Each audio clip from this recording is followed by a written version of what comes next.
حضرت مرزا مظہر جانے جانا فرماتے ہیں کہ بارش ہوئی تھی تازی دلی میں تازی بارش ہوئی تھی. ایک بابا لکڑی کے جوتے پہنے کھڑا ہوں اللہ اللہ اللہ اسی کسے دے کچھ بھی نہیں لگ دے نہ کوئی ساڈا دردی. بابا مست ہو کے جا رہا اللہ اللہ کرتا جا رہا. ایک طوائف اپنے کوٹھے سے اتر کے تو سیڑھیوں پہ بیٹھی تھی, ساتھ اس کا یار بھی بیٹھا تھا. بابا اپنی مستی میں جا رہا تو بابا جی کے پیروں سے کچھ مٹی اڑی تو اس عورت کے کپڑوں پہ پڑ گئی. پرواہ نہیں, بزرگ گزر رہے. وہ یار اس کا دوڑا ہوا آیا, اس نے آ کے تھپڑ مارا. کا خیال نہیں سارے اس کے کپڑے آلودہ کر دیے, تو کدھر تیرا دماغ نہیں ٹھیک. بابے نے نظر اٹھائی, کا بیٹے میں نے دیکھا نہیں, چل اللہ تیرا بھلا کرے, تو نے بدلہ لے لیا. بابا جی چپ کر کے وَإِذَا خَاطَبَهُمُ الْجَاهِلُونَ قَالُوا السَّلَامَ چپ کر کے گزر گئے. ٹھنڈ کا موسم تھا, بارش تازہ ہوئی تھی, حلوائی دودھ کاڑ رہا تھا. اس نے بٹھایا بابا جی کو پھٹے پہ, پیالہ پکڑا, دوڑ کے آگے بڑھا. بزرگ آ گئے, آئیے بیٹھیے. دودھ کا گرم گرم پیالہ شکر ڈال کے دیا. بابا جی نے دودھ پیا, پھر نظر جھکی, پھر رنگ بدلا. کہنے لگے مالک تو کتنا بے نیاز ہے, کہیں تھپڑ مرواتا ہے کہیں دودھ پلاتا ہے. تیری بے نیازی ہے نا, ادھر تھپڑ مروایا یہاں دودھ پلایا, تو ہی جانتا ہے تیرے رنگ کیا ہے. ابھی بابا وہیں بیٹھا تھا, دوڑے آئے پیچھے سے لوگ, شور ہوا.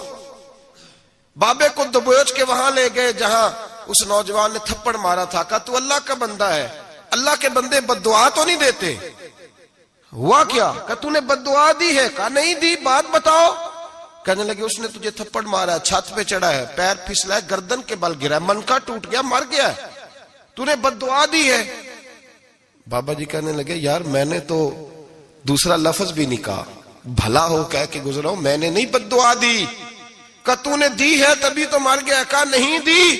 کہا بابا تو بزرگ آدمی ہے, سچ بول. تو بابا جی کہنے لگے سچ سنو. پھر میں آ رہا تھا, میرے پیروں سے مٹی اڑی, اس کے یار کے کپڑوں پہ پڑی, اسے برا لگا, اس نے مجھے مارا. جب اس نے مجھے مارا تو میں کوئی لاوارث تو نہیں تھا. جب اس نے مجھے مارا تو میں کوئی لاوارث تو نہیں تھا. مجھے دشمنوں نہ چھیڑو, میرا ہے کوئی جہاں میں ابھی پکار لوں گا, نہیں دور ہے مدینہ. اس نے مجھے مارا تو میں کوئی لاوارث تھا کہ میرا بدلہ کوئی نہ لیتا. اس نے مجھے مارا ہے تو میرے یار کو برا لگا تو اس نے اسے مار دیا ہے, میری تو غلطی کوئی نہیں. یاروں کا جھگڑا ہے, یہ تو دوستوں کا جھگڑا ہے, یہ تو یاروں کا جھگڑا ہے, کوئی غلطی نہیں میری, کوئی غلطی نہیں. خش جنہ قدر نہیں میرا, اے میرے صاحب نو وڈیاں, میں تے گلیاں دا روڑا کوڑا, میں گلیاں دا روڑا کوڑا. مینوں محل چڑھایا ہے سائیاں, مینوں محل چڑھایا ہے سائیاں. فرمایا اس نے مجھے لاوارث سمجھا تھا کہ تھپڑ مار کے گزر جائے, میرا کو پوچھے گا ہی نہیں. میرے رسول پاک علیہ السلام کے بارے میں رب فرماتا ہے ابھی میں تو تیرے ہوتے ہوئے کافر کو سزا نہیں دیتا کہ تو موجود ہے. یاد رکھیں حضرت فضیل بن عیاض فرماتے ہیں ایک جوان تھا, مسجد میں آیا, لوگوں سے کہنے لگا روٹی کھلاؤ. کسی نے توجہ نہ کی. اس نے کہا میں رب بتانے والا ہوں, میری طرف دیکھو تو صحیح. کسی شخص نے خیال ہی نہ کیا. پھر اس نے کہا یار تھوڑا سوچو. نمازیوں سے کہا, اہل علاقہ سے کہا, انہوں نے کہا تیری طرح کے بڑے درویش دیکھیں. مسجد کے محراب میں وہ رب کریم کا بندہ انتقال کر گیا. جب فوت ہو گیا نا, لوگوں کا مزاج ہے, بیمار کو دوائی نہیں دیتے, جنازے پہ وقت پہ پہنچ جاتے. جب کوئی گر رہا ہوتا ہے تو سہارا کوئی نہیں دیتا, جب کوئی گر جاتا ہے ٹانگ ٹوٹ جاتی ہے تو تیمارداری کو زمانہ پہنچ جاتا ہے. اور بزرگ وہ نوجوان اللہ کا نیک بندہ مسجد کے محراب میں فوت ہو گیا. حضرت فضیل ابن عیاض کہتے ہیں امام صاحب نے اعلان کیا چندہ دو, کوئی لاوارث فوت ہو گیا, کفن دینا. چندہ اکٹھا ہوا, کفن خریدا, جنازہ پڑا. عشاء کے بعد دفن کر کے آئے. فجر کی نماز کے لیے جب امام اور مؤذن مسجد میں آئے تو چیخیں مارنے لگے, تڑپنے لگے. دور دور تک آوازیں پھیل گئی, دنیا دوڑی آئی. کیا ہوا؟ کہنے لگے وہ جو تم نے کفن پہنایا تھا وہ یہاں پڑا ہوا ہے, اور دیکھو کفن پہ تحریر لکھی ہے. تحریر کیا ہے؟ عرش کے مالک نے فرمایا میرے دوست نے روٹی مانگی تم نے دی نہیں, اس نے تمہیں میرے قریب کرنے کے لیے اپنی طرف توجہ کرائی, تم نے کی نہیں. اور میرا یار تمہارے کفن کا محتاج تھا, سنبھال کے رکھو اپنا کفن, میں نے اسے جنت کا لباس عطا فرما دیا, سنبھال کے رکھو. یہ کوئی لاوارثوں کا ٹولہ ہے؟ یاد رکھیں جو وارث والے ہیں، وارث والے ان کا رنگ اور ہے، جو ماننے والے ہیں ان کا مزاج اور ہے. اپنی زندگی لوارثوں کی طرح نہیں گزارے، تھوڑا سا ادھر گیا تھا تو پھر تھوڑا سا ادھر گیا تھا تو تھوڑا سا. یہ کیا بات ہوئی؟ یہ کیا بات ہوئی؟ اپنے آپ کو، اپنی نسبت کو، اپنے عقیدے کو مضبوط رکھیں. 1 انچ کے لیے اعلیٰ حضرت فاضل بریلوی رحمت اللہ علیہ کے مکان کی دیوار گر گئی. ایک کونا مکان کا، آپ جانتے ہیں پرانی دیواریں چھوٹی ہوتی تھی اور بارشوں میں اکثر گھروں کی دیواریں گری ہوئی ہوتی تھی. ایک سائیڈ کی دیوار گر گئی تو اس کونے میں ہندوؤں کا گھر تھا. اب مستری صاحب رات کو آئے، ان سے بات ہوئی تو کہنے لگے سویرے کام شروع کروں گا. کہا 1-2 صاحب نے کہ ہندوؤں کا گھر ساتھ ہے اور وہ دشمن بھی بڑے زیادہ ہیں، تو رات کو ہی ہو جائے. کہنے لگا جی نہیں، میری مجبوری ہے، مزدور کہاں سے لاؤں گا، بڑے معاملات ہیں، سویرے شروع ہوگی. اب رات کو مولانا ظفر الدین بہاری علیہ رحمہ کہتے ہیں بچے مدرسے کے، باقی سارے لوگ، سب کو جمع کیا گیا. چونکہ اس طرف سے تھوڑا خطرہ تھا ہندوؤں کی جانب سے. کہا جناب یہ بڑے دشمن ہیں اسلام کے، تو اس طرح کرو کہ 2-3 بچوں کی ڈیوٹی لگائیں یا کچھ لوگوں کی یہاں رات کو پہرا دیا جائے. ٹھنڈ بھی بڑی زیادہ تھی، کھڑا ہونا بھی مشکل تھا. اعلیٰ حضرت رحمت اللہ علیہ عشاء کی نماز کے بعد جلدی حجرہ خاص میں تشریف لے جاتے تھے. اس رات جب دیکھا نا باہر شور ہو رہا ہے تو اسی طرح سر پہ ایک رومال لپیٹا تو باہر آ گئے. کہنے لگے کیا شور ہے؟ کہ حضور سردی ذرا زیادہ ہے تو یہاں کسی کی ڈیوٹی لگانی ہے پہرے کی. 2 منٹ خاموش رہے، پھر فرمانے لگے کوئی ضرورت نہیں، جاؤ سو جاؤ سارے جا کے، کوئی ضرورت نہیں، جاؤ اپنے اپنے گھروں کو، کوئی حاجت نہیں، پہنچ جاؤ. کہا حضور مہربانی کرے، وہ طے ہونے لگا تھا. فرمایا میری وجہ سے کیوں کوئی ساری رات بیدار رہے، جاؤ تمہیں کہا نا آرام کرو. لوگ سو گئے. صبح فجر کی نماز پڑھ کے اعلیٰ حضرت رحمت اللہ تعالی علیہ جب سیڑھیاں اتر رہے تھے رضا مسجد کی، تو وہ جس ہندو کی جانب سے زیادہ خطرہ تھا وہ سیڑھیوں پہ بیٹھا تھا، مسجد کی سیڑھیوں پہ. سب لوگوں کی توجہ ہو گئی. کہنے لگا مولانا میں کلمہ پڑھنے آیا ہوں، مجھے کلمہ پڑھا کے مسلمان کر دیں، میں کلمہ پڑھنے آیا ہوں، مسلمان کریں. لوگوں کی توجہ. اعلیٰ فرمانے لگے نہیں ابھی تو انتظار کر، تھوڑی دیر کے اچھی طرح سوچ لے، جذباتی فیصلہ نہ کر کہ تو آ رہا ہے.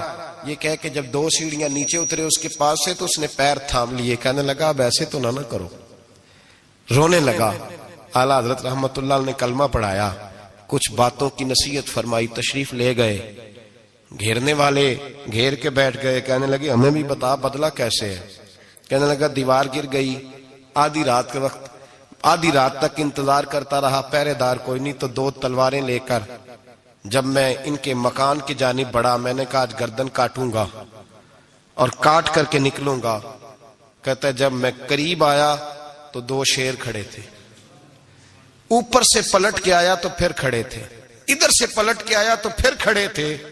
فرماتے ہیں میں 2 گھنٹے کے بعد آیا تو پھر پلٹ کے کھڑے تھے، میں پھر 1 گھنٹے کے بعد آیا، سحری کا وقت ہو گیا تو پھر پلٹ کے کھڑے تھے. اب میں ڈر کے بھاگا.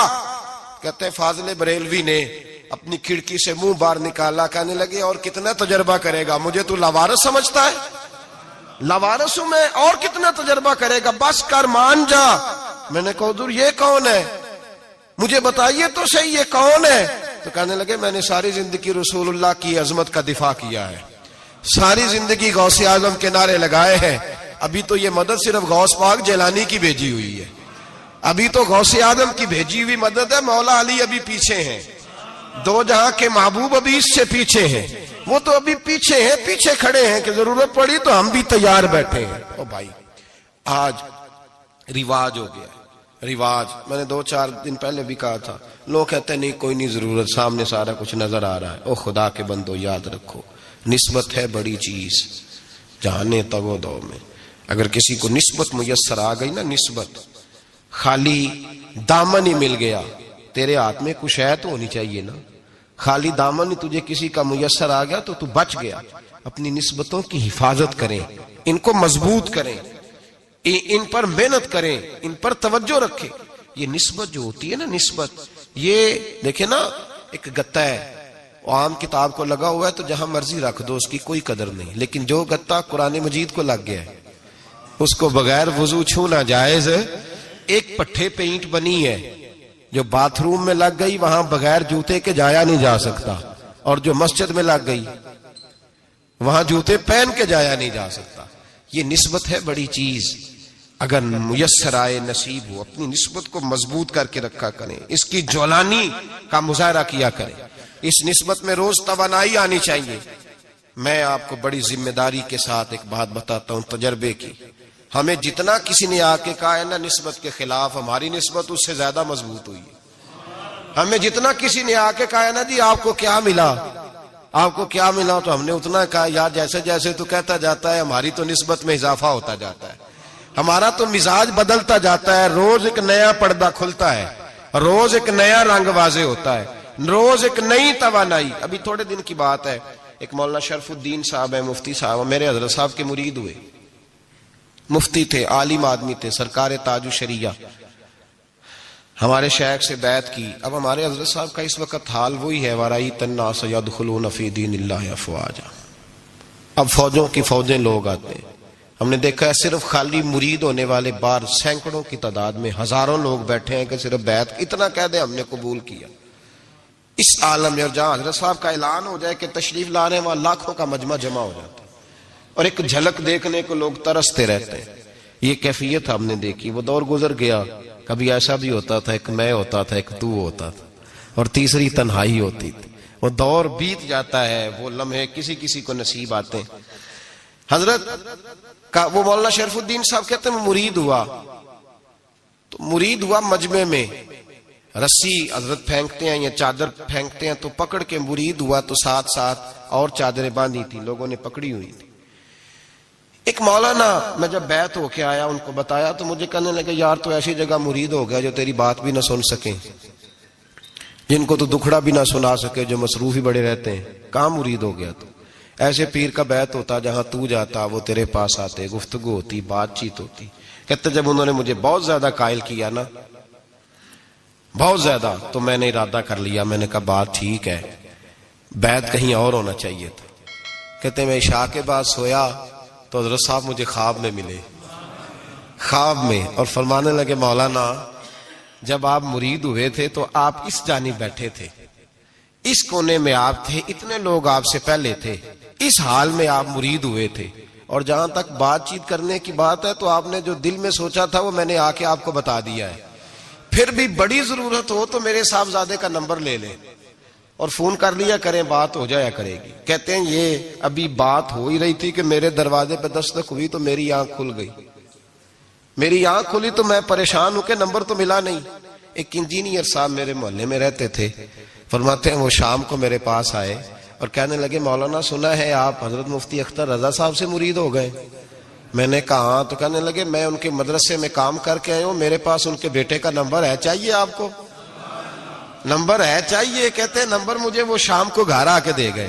اب جب میں آستانہ نور پہ بریلی شریف ملنے کے لیے حاضر ہوا تو میرے دل میں خیال آیا، جب میں اندر گیا نا تو میرے دل میں خیال آیا حضور خواب جو آئی تھی اتنی بھی جلدی کیا ہے، ذرا ٹھہر جائیے، آپ ملے جو تھے تو صاحب نمبر بھی دے ہی جاتے۔ میرے دل میں خیال آیا تو السلام علیکم کے بعد حضرت کہنے لگے مولانا مجھے تو جلدی کوئی نہیں تھی، آپ کے دروازے پہ دستک ہو گئی تھی، مجھے تو کوئی جلدی نہیں تھی، آپ کا دروازہ بجنے لگا تھا، مجھے تو جلدی کوئی نہیں تھی لوٹنے کی۔ ہر مشکل دی کنجی یارو ہاتھ مرداں دے آئی، اور مرد نظر کرے جس ویلے مشکل رہے نہ کائی۔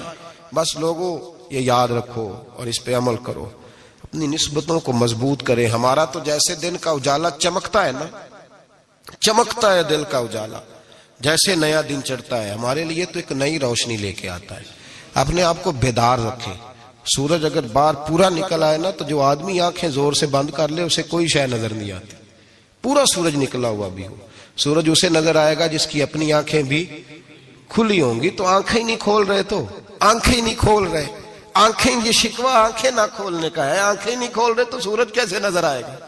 بات ذرا سخت ہے پر چلو آپ میرے عزیز ہیں کر جاتا ہوں۔ ملا رومی رحمت اللہ تعالی علیہ فرماتے مجھ سے ایک شخص نے کہا کہ نبی پاک صلی اللہ تعالی علیہ وسلم اگر سراجم منیرہ ہے تو نظر کیوں نہیں آتے؟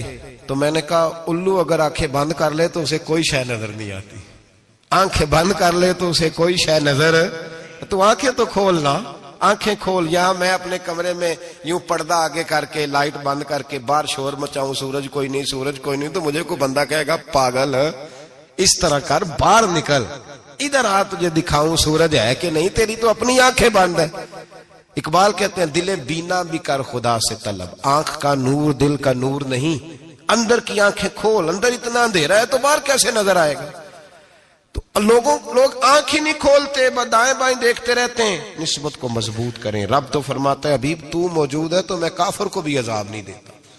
اب یہاں خالص نسبت کا بیان ہے، خالص، یہ نہیں فرمایا کہ حبیب ان کے عمل اچھے ہیں تو میں عذاب نہیں دیتا، یہ نہیں فرمایا کہ حبیب یہاں خانہ کعبہ ہے تو میں عذاب نہیں دیتا، نسبت کی بات فرمائی، نسبت کی۔ یہ نہیں فرمایا کہ حبیب یہاں روز طواف ہوتا ہے تو عذاب نہیں دیتا، یہاں تلاوت ہوتی ہے تو فرمایا حبیب تو ہے اس لیے میں انہیں عذاب۔ مدینے میں کبھی زلزلہ نہیں آیا، پتہ ہے آپ کو؟ اس لیے نہیں آیا کہ وہاں میرے مصطفیٰ کا گنبد خضرا ہے۔ کوئی فصل وہ بیجتے نہیں، کوئی فصل بوتے نہیں، وہ کوئی فصل بھی، لیکن دنیا کی ہر شے آپ کو مدینے میں ملتی ہے۔ جو سب سے اچھا پھل کھانا چاہے اسے مدینے میں جا کے ملتا ہے، اس لیے کہ وہاں گنبد خضرا کی ہریالی موجود ہے۔ دنیا کی ہر نعمت ملتی ہے اس لیے کہ گنبد خضرا جو موجود ہے۔ تو بھائی یہ نسبتوں کی بار ہے، نسبتوں کی۔ پرانی امتوں میں جب کوئی گناہ کرتا تھا تو دروازے پہ لکھا ہوتا تھا سویرے، میرے حبیب نے دعا فرمائی مولا یہ میرے ہیں انہیں رسوا نہ کرنا، اے اللہ میرے ہیں انہیں رسوا نہ کرنا۔ تو میرے بھائی سن لو اور یاد رکھ لو، لاکھوں پاپ بھی لوگ کر کے آئیں، سویرے منہ دھو کے نکل آئیں تو عرش کا مالک رسوا نہیں کرتا، بلکہ کہتا ہے تو میرے دامن میں چھپ جا، اندر جا کے جہاں گناہ کیا ہے وہاں جا کے دل سے سچی توبہ کر لے، میں قیامت میں بھی کسی کو نہیں بتاؤں گا کہ تو نے گناہ کیا ہے۔ تو برکت کس کی ہے؟ رسول پاک کی۔ یہ برکت کس کی ہے؟ حبیب دو عالم کی صلی اللہ۔ غلامی کا رشتہ مضبوط کریں، غلامی کا، وارث والے بنے، لوارث نہ بنے۔ لوارثوں جیسی زندگی نہ گزارے، جہاں مرضی چلے گئے، جہاں مرضی چھٹیاں کار ہے، جتنے مرضی ٹائم بتائے، جو مرضی طبیعت میں آیا کرتے پھرے، پتہ ہی کوئی نہیں، حال ہی کوئی نہیں، یہ کوئی کیفیت نہیں ہے کوئی بھی۔ مجھے ایک صاحب کہنے لگے کہ ایک پیر بھائی پوچھ رہا تھا حضرت صاحب کا حال کیا ہے، میں نے آج کے بعد اس نے تجھ سے پوچھا تو بالکل نہ بتانا۔ وہ کیسا بیٹا ہے، وہ کیسا بیٹا ہے جو پڑوسیوں سے دائیں بائیں لوگوں سے حال پوچھتا ہے، اسے پتہ ہی نہیں، اسے خبر ہی نہیں، اسے تو لمحے لمحے کی خبر ہونی چاہیے، اسے تو منٹ کا پتہ ہونا چاہیے تھا۔ وہ اس نے کس طرح کی نسبت رکھی ہوئی ہے جس کو ہم سایوں سے پوچھنے پڑتا ہے ذرا پتہ کر کے بتانا حال کیا ہے۔ تو کدھر تھا بھائی، اتنی دیر ہو گئی، تو نے حال بھی کسی اور سے پتہ کرانا ہے؟ میں نے کہا اس کو کہنا آج کے بعد حال پوچھنا ہوا تو خط لکھے، میں بھی جواب لکھ دوں گا، بات ختم ہو گئی۔ جب دور دور جو رہنا ہے تو ٹھیک ہے، پھر اس طرح نہ تو خدا ہے نہ میرا عشق فرشتوں جیسا، دونوں انسان ہیں تو پھر کیوں اتنے حجابوں میں ملے؟ اور اس نے کہا تھا اب کہ ہم بچھڑے تو شاید کبھی خوابوں میں ملے، جیسے سوکھے ہوئے پھول کتابوں میں ملے۔ ایسا کام نہ کریں کہ وہ انداز ہی بدل جائے، اپنے آپ کو، اپنی نسبتوں کو مضبوط کریں۔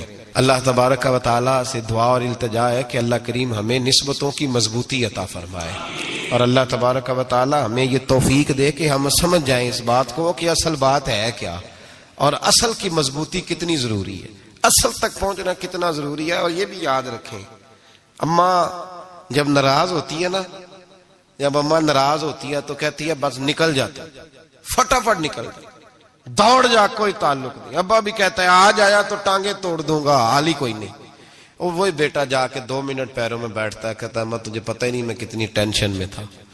تو وہی اماں باہر نکل کے پہلے بڑھ کے مار رہی ہوتی ہے حد کر دوں گی، پھر وہی اماں کہتی ہے بڑا پریشان ہے بیچارہ۔ یہ کیفیت ہے، اپنے آپ کو صحیح کریں، اپنی نسبتوں کو مضبوط کریں، احکامات پہ عمل کریں، محبوب کی غلامی تگڑی کریں، یہ جو سستیاں ہیں کوتاہیاں ان کو دور کریں۔ زندگی کا لطف آتا ہی تب ہے جب آپ پورے طور پر اپنے آپ کو چاقو چوبند کرتے ہیں۔ اگر تھوڑا کر لیا، تھوڑا چھوڑ دیا، 1 پڑھ لی، 3 رہ گئیں، 3 پڑھ لی، 2 رہ گئیں، یہ لطف نہیں ہے، یہ ذائقہ نہیں۔ اپنے آپ کو مضبوط کریں اور پورا مضبوط کریں۔ ہم اس طرح کریں گے کہ ہم ساری رات اللہ کی عبادت کریں گے۔ حضور تو محبوب ہے نا، چلو کچھ دیر آرام بھی کرتے ہیں، ہم ساری رات عبادت کریں۔ ایک نے کہا کہ بھائی میں تو ہر روز روزہ رکھا کروں گا نفلی، تیسرے نے کہا میں شادی نہیں کروں گا، میں ایسے ہی وقت گزاروں گا، تجرد کی زندگی گزاروں گا۔ رسول پاک علیہ السلام کو جب اس بات کی خبر پہنچی تو پتہ حضور نے تبصرہ کیا قربان جائیں، کیا انداز ہے گفتگو کا۔ محبوب فرمانے لگے یہ میں نے کیا سنا ہے کہ میں شادی نہیں کروں گا اور میں ہر روز روزہ رکھوں گا اور میں ساری رات ہی نفل پڑھوں گا، آرام ہی نہیں کروں گا۔ محبوب فرمانے لگے میں تم سب سے زیادہ اللہ کو جانتا ہوں اور میں تم سب سے زیادہ رب سے ڈرتا ہوں۔ حضور فرمانے لگے میں نے تو شادیاں بھی کی ہیں، میرے تو بچے بھی ہیں۔ حضور فرمانے لگے میں تو روزہ بھی رکھتا ہوں اور میں تو نفلی روزے چھوڑتا بھی ہوں۔ محبوب کریم علیہ الصلوۃ والسلام فرمانے لگے میں تو رات کو عبادت بھی کرتا ہوں اور آرام بھی کرتا ہوں۔ اللہ کے رسول صلی اللہ تعالی علیہ وسلم ارشاد فرماتے فرماتے بات کہاں تک لے گئے؟ حضور فرمانے لگے اپنے یہ سارے طریقے، اپنی یہ سنت حضور بیان کر کے کہنے لگے سن لو بھائی، جس نے میری سنت سے منہ موڑا اس کا مجھ سے تعلق ہی کوئی نہیں، میرے طریقے پہ چلو۔ جو میں تمہارے لیے اسوہ چھوڑ کے جا رہا ہوں اس اسوے کو اپناؤ، اس طریقہ مبارکہ پر عمل کرو، اعتدال نہ چھوڑے کبھی بھی۔ غیر معتدل ہو جاتے ہیں لوگ، میں نے دیکھا ہے کہ وہ جب بندہ غیر معتدل ہو جاتا ہے تو چیزوں کا حسن ختم ہوتا ہے، اس کا وقار اٹھ جاتا ہے، اس میں تازگی نہیں رہتی، اس کے اندر وہ کیفیت نہیں رہتی۔ یہ دین کی بات ہے نا، تبلیغ ہے، یہ بھی حد سے زیادہ نہیں کرنی چاہیے۔ حضرت عبداللہ ابن مسعود رضی اللہ تعالیٰ عنہ سے لوگوں نے کہا تھا ہمارا دل کرتا ہے آپ روز واز کریں، روز تقریر کریں، ہم روز سنیں، تو آپ فرمانے لگے نہیں، ہفتے میں 3 دن بات کروں گا۔ اتنی بات کریں گے جو معتدل رہے، جو حد سے زیادہ نہ بڑھے۔ وہ ہمارے ہاں رواج ہے نا 2.5 گھنٹے کی تقریر کا، 3 گھنٹے کی تقریر کا، 4 گھنٹے کی تقریر کا۔ تو ہم سے لوگ کئی دفعہ کہتے ہیں اسی تے جے گل سمجھن لگے تو تسی ختم کر دیتی۔ تو میں نے کہا آپ شروع لیٹ ہوئے نا، ہم اللہ کے فضل سے پہلی بات سے شروع ہو گئے تھے، ہم نے وہ آدھا گھنٹہ تمہید پہ نہیں نہ لگایا۔ تجاوز نہ کریں چیزوں سے، اعتدال میں رہیں۔ دیکھیے اسلام ہمیں یہ کہتا ہے کہ تم کھانا کھاؤ، کلو وشربو، کھاؤ بھی پیو بھی، تمام جائز چیزیں کھانے کی اجازت ہے، لیکن نبی پاک علیہ السلام نے فرمایا کمر سیدھی رکھنے کے لیے کھاؤ، اور جب تمہارا بڑا جی چاہے نا پیٹ بھر کے کھانے کو تو کریم فرمانے لگے پھر بھی 3 حصے کرو کھانے کے، ایک حصے میں ہوا ہو، ایک میں پانی ہو اور ایک میں خوراک ہو، پھر بھی پیٹ بھر کے نہ کھاؤ۔ بلکہ اللہ کے رسول صلی اللہ تعالی علیہ وسلم فرمانے لگے کسی نے اتنا برا برتن بھرا ہی نہیں جتنا کسی نے اپنے پیٹ کو بھرا، سب سے برا برتن تم نے بھرا۔ زیادہ کھائیں گے خواہشات زیادہ پیدا ہوں گی، زیادہ کھائیں گے نیند زیادہ آئے گی، زیادہ کھائیں گے غفلت زیادہ طاری ہوگی۔ لیکن کچھ لوگوں کا مقصد زندگی کھانا ہے، صبح کی پلاننگ الگ ہے، دوپہر کی الگ ہے، شام کی الگ ہے۔ آپ حیران رہیں گے کہ آپ اس ملک میں رہتے ہیں جس میں سب سے بہترین بزنس ہوٹل چلانے کا بزنس ہے، کھانے پینے کا کام کرو، یہ بھی بنا لو یہ بھی بنا لو، اچھا بھلا کھا پی کے اس کے بعد فاسٹ فوڈ کا آرڈر دے دیا جاتا ہے، اور کھانے کے بعد کتنی ساری چیزیں۔ اب تو یہ میں کچھ عرصے سے دیکھ رہا ہوں اچھا بھلا کھانا کھاتے ہیں، اس کے بعد چائے کے ساتھ بسکٹ آ جاتے ہیں۔ میرا ایک غریب گھر سے تعلق ہے، ہم تو اس وقت چائے کے ساتھ بسکٹ کھاتے تھے، رس کھاتے تھے جب روٹی کوئی نہیں ہوتی تھی، یا روٹی کھانے کا پروگرام نہیں ہوتا تھا، کوئی پرہیز چلتی تھی۔ لیکن اب وہ لوازمات چائے کے ساتھ، اب تو لوگ چائے کا، اب جی آپ کا کھانا نہیں پکانا چائے پکانی ہے، تو چلو ٹھیک ہے چائے پک گئی، اب وہ چائے پک رہی ہے، اس کے ساتھ جناب بھنا ہوا گوشت پڑا ہے، اس کے ساتھ پیزا آ گیا ہے، اس کے ساتھ فلانی چیز آ گئی، یہ کیا ہے جی؟ اچھا پھر وہ خواہش بھی ہوتی ہے بعض میزبانوں کی کہ اب یہ تعریف بھی کریں، وہ سارا کچھ رکھ کے تو ساتھ یہ بھی کہہ رہے ہوتے ہیں تو چونکہ روٹی ڈاک چھڑی سی، لہذا پھر ہم نے نا یہ سارا کچھ کیا ہے۔ یعنی وہ کہہ رہے ہوتے ہیں کہ مہمان اب یہ کہے کہ او ہو آپ نے تو بڑا تکلف کر دیا ہے، اس کی کیا ضرورت تھی۔ تو کئی مہمان میری طرح کے بڑے پکے ہوتے ہیں، جو روز کے مہمان ہوتے ہیں نا بڑے پکے ہوتے ہیں، وہ تعریف شریف کوئی نہیں کرتے، وہ صاف ہی بات کرتے ہیں کہ تسی ایک شے رکھ دے تے اسی بھی چاج نال کھا لیندے۔ اب تو یہ چکھنے چکھانے کا ہی ماحول ہے، کوئی ایک رکھتے یا ہماری مرضی کی رکھتے یا پوچھ لیتے کہ اس ٹائم روٹی کھانی ہے تو چلو ہم کھاتے۔ یہ لوازمات ہیں، یہ تکلفات ہیں، اس میں گھر والے بھی تکلیف میں، پیسہ بھی بعضوں کا ضائع۔ آپ کھانے کے لیے زندہ نہ رہیں، زندہ رہنے کے لیے کھانا کھائیں۔ اپنی طبیعت میں بوجھ نہ بنائیں کسی قسم کا. نبی پاک صلی اللہ تعالی علیہ وسلم نے مومن کی شان پتہ کیا بیان کی؟ فرمایا کافر اور منافق 7 آنتوں سے کھاتا ہے اور مومن 1 سے کھاتا ہے. اتنا فرق ہے کافر منافق کے کھانے میں اور مسلمان کے کھانے میں. 6 گنا کم روٹی کھاتا ہے مسلمان، 6 گنا کم. حضرت عمر فاروق ملک شام میں حضرت ابو عبیدہ بن جراح سے ملنے کے لیے گئے تو کہنے لگے اتنی دور سے آیا ہوں، سپہ سالار اور روٹی تو کھلا. تو انہوں نے اپنے بیگ سے رات کا خشک ٹکڑا کھانے کا نکالا اور پانی کا پیالہ دے کے کہنے لگے عمر یہ لو کھا لو. تو حضرت فاروق اعظم کہنے لگے یہی وہ مزیدار روٹی تھی جس کے لیے میں تیرے پاس آیا تھا، یہی وہ کھانا تھا، میں تلاش کر رہا تھا کہ یہ تمہیں ملے گا. کدھر گئے وہ لوگ جو رات کے کھانے میں فریج بھی نہیں ہوتی تھی، رات کے کھانے میں تھوڑا پانی ڈال دیا اماں نے، اس کو 3-4 دفعہ ابال لیا. رات کی روٹیوں میں تھوڑا سا پانی اور تھوڑا سا گھی، پورا گھی نہیں، تھوڑا سا پانی اور تھوڑا سا گھی. اور ساتھ دادی نانی یہ بھی کہہ رہی ہے کہ یہ پانی سے ذرا نرم ہو جائے گی روٹی. اور پھر وہ کھانا کھایا جا رہا ہے. اس کے اندر نہ تو ڈاکٹر آپ کو یہ کہہ رہا ہے کہ یہ نقصان کا باعث ہے، نہ معدے پہ بوجھ بن رہا ہے، نہ اس کے لیے پھر بھائیوں کو جا کے پردیس کاٹنا پڑ رہا ہے، نہ باپ کو کئی قسم کی نوکریاں کرنی پڑ رہی ہیں.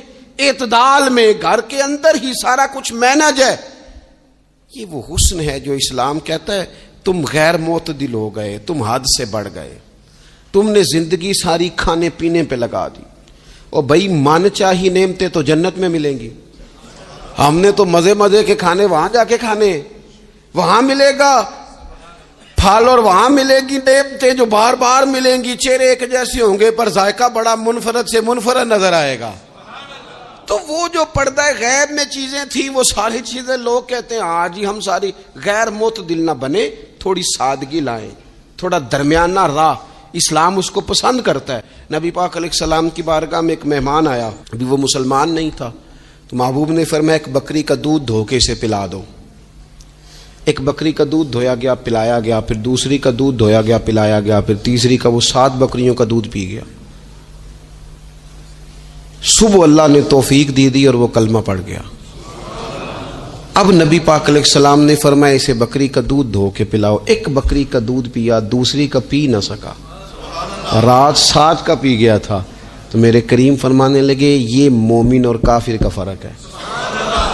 جب تک یہ حالت کفر میں تھا 7 بکریوں کا دودھ پی گیا، اب یہ مومن ہوا ہے تو اللہ تبارک و تعالی نے ایک دودھ کے ساتھ ہی اسے سیر فرما دیا ہے. اس کی